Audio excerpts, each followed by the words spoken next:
Bonjour et bienvenue dans ce tutoriel sur l'utilisation de votre planificateur budgétaire dans Google Sheet.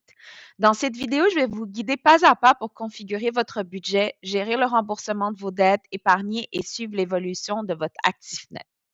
On va commencer avec l'onglet le plus important, la configuration. C'est ici que tout se met en place pour que les autres onglets fonctionnent correctement. Donc, la première chose à faire, c'est de sélectionner votre devise. Donc, il suffit de l'inscrire dans le carré ici prévu à cet effet. Donc, si par exemple, on voudrait changer le dollar par l'euro, on fait copier, coller. Et voilà, et ça va se refléter partout dans les autres onglets. Ensuite, vous allez choisir ici l'année de référence. Et par la suite, vous allez entrer vos catégories pour ce qui est de vos revenus, dépenses, factures, épargne, investissement et dettes.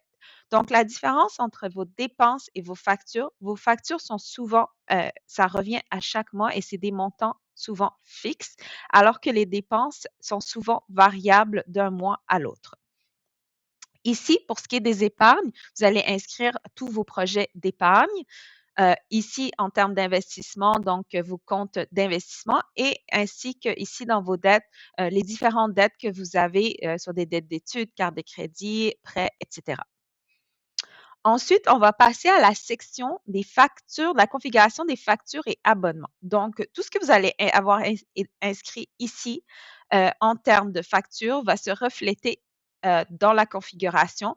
Vous avez juste à ajouter ici la date due, le montant et le tout va se refléter automatiquement dans l'onglet calendrier où est-ce que vous allez pouvoir consulter d'un mois à l'autre toutes vos factures. Ensuite, ici, il y a la configuration de dette. Donc, ici, vous allez inscrire le solde de chacune de vos dettes, la date due, le paiement minimum ainsi que le taux d'intérêt et le tout va se refléter également dans l'onglet dette. Pour ce qui est de la configuration des épargnes, donc ça, c'est tous vos projets d'épargne. Vous mettez votre objectif, votre montant de début si vous aviez déjà commencé à épargner et ainsi que le montant que vous prévoyez mettre à chaque mois. Le tout va se refléter automatiquement aussi dans l'onglet épargne. Maintenant, on va passer à l'onglet du budget mensuel. Donc, premièrement, vous pouvez choisir une période plus courte dans le mois si vous voulez, juste ici. Tout ce que vous avez rentré dans la configuration devrait se refléter automatiquement ici dans les catégories. Donc, c'est pour ça que c'est important de tout rentrer dans la configuration en premier. Est-ce que ça facilite beaucoup après remplir le budget mensuel? Donc, une fois que vous avez fait ça au début du mois, vous mettez ce que vous attendez ici en termes de revenus, ici en termes de dépenses. Par contre, pour ce qui est des factures, ça devrait être automatiquement rempli. Même chose pour l'épargne, investissement ainsi que dette.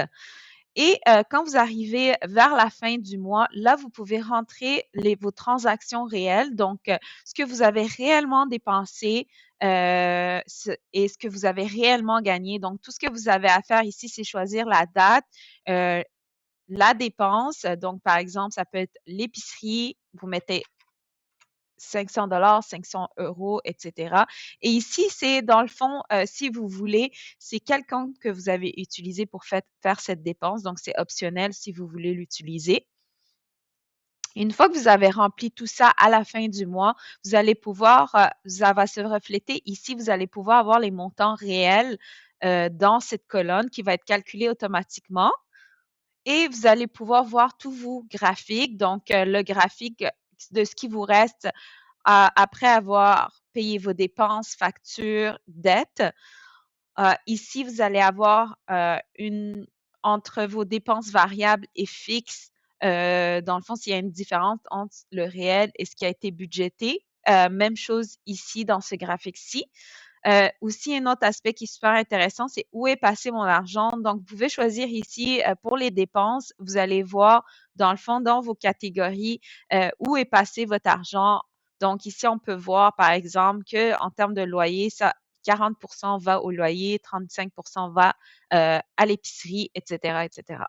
le menu déroulant, ça va, dans le fond, surligner tout ce qui est revenu, tout ce qui est facture, tout ce qui est épargne. Ici, on n'avait pas, et cetera, et cetera. Donc, c'est tout pour le budget mensuel. Maintenant, on va passer à l'onglet calendrier. Donc, l'onglet calendrier se remplit automatiquement avec ce que vous avez rentré dans l'onglet de configuration et ainsi que ce qui a été rempli dans l'onglet mensuel. Donc, vous choisissez votre mois ici dans le menu déroulant. Vous avez ici votre date d'aujourd'hui. Et ici, vous allez avoir un calendrier, dans le fond, de toutes vos factures ainsi que vos dettes avec les journées à laquelle ils sont dus. Vous pouvez aussi, si vous voulez, ajouter d'autres dates importantes. Donc ici, par exemple, la paie 14 janvier, vous l'avez ici inscrit. Et si vous avez d'autres dates, vous pouvez les inscrire également. Donc, comme ça vous permet d'avoir un aperçu des événements, dans le fond, de toutes les factures, avec les événements importants dans une vue d'ensemble d'un calendrier. Maintenant, on va passer à l'onglet d'épargne. Donc, encore une fois, tout ce qui a été mis dans la configuration, soit l'objectif, le montant de début et le montant que vous planifiez mettre à chaque mois, ont été inscrits automatiquement. Ensuite, ce que, dans le fond, vous remplissez dans l'onglet mensuel sous épargne va se refléter ici dans ce qui a été économisé jusqu'à présent et ce qui reste à être épargné. Ici, vous avez aussi votre progrès en termes de pourcentage et vous pouvez également voir ici les montants pour chacun, les objectifs, ce qui reste à être épargné, combien de mois il reste et votre pourcentage atteint. Donc, voilà pour l'onglet épargne. Maintenant, on est rendu à la section sur les dettes. Donc, toutes les informations de la configuration sont automatiquement reprises ici. Ici, vous avez le choix entre 3 stratégies de remboursement de dette. Donc, payer le solde minimum, payer la méthode boule de neige qui s'agit de payer le solde le plus petit en premier et la méthode avalanche qui s'agit de payer par exemple, la carte de crédit avec le plus haut taux en premier. Donc, vous pouvez choisir votre stratégie de remboursement, donc par exemple le paiement minimum, et vous allez voir tous les calculs vont être automatiques. Vous pouvez aussi rajouter un montant mensuel extra que vous voulez payer sur vos dettes. Donc, ici, tout est repris. Ici, vous allez voir tous les soldes, les taux d'intérêt, la date de remboursement aussi par dette. Et ici, vous avez aussi plusieurs graphiques ainsi que la date de libération de dette de toutes vos dettes. Vous l'avez ici. Donc, vous pouvez regarder dépendamment de la stratégie si vous voulez payer vos dettes plus tôt ou vous préférez que ça soit plus tard. Ensuite, une fois que vous avez payé, faites un paiement, vous pouvez juste cocher la case ici et ça va s'enlever du solde ici. Donc, voilà pour l'onglet de dette. Ici, on va regarder un onglet qui est un onglet bonus. Et ici, c'est pour suivre votre valeur nette, votre actif net, votre patrimoine qu'on appelle. Souvent, c'est nos actifs moins les passifs. Donc, ici, ce que vous faites, c'est qu'à chaque mois, vous rentrez tous vos actifs ici. Donc, ici, par exemple, l'argent comptant que vous avez, vos placements, votre maison, la valeur de votre maison, par exemple, ainsi que d'autres actifs, votre auto, etc., la valeur de votre auto. Et dans les passifs, vous allez rentrer toutes vos dettes, votre hypothèque, votre prêt auto et à la fin, ça va calculer automatiquement votre solde d'actifs net. Vous avez aussi ici, si vous avez un objectif pour l'année, vous pouvez le mettre, comme ça vous pouvez voir votre progrès au fil du temps.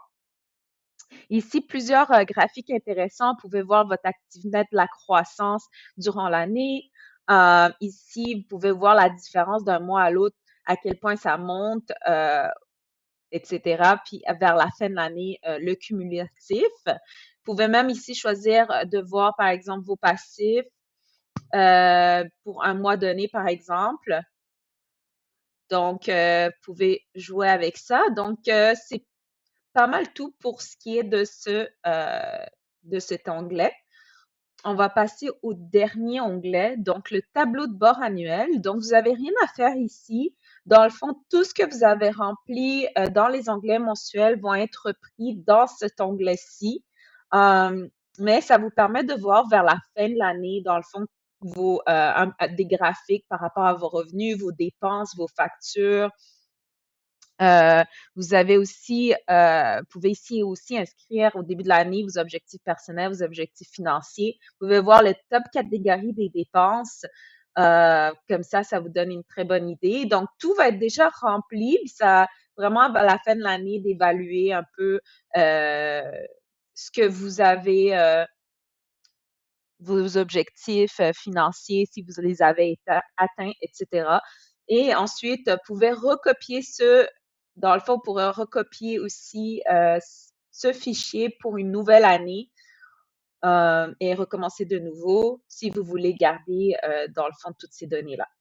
Donc, ça fait le tour pour le planificateur budgétaire. Merci.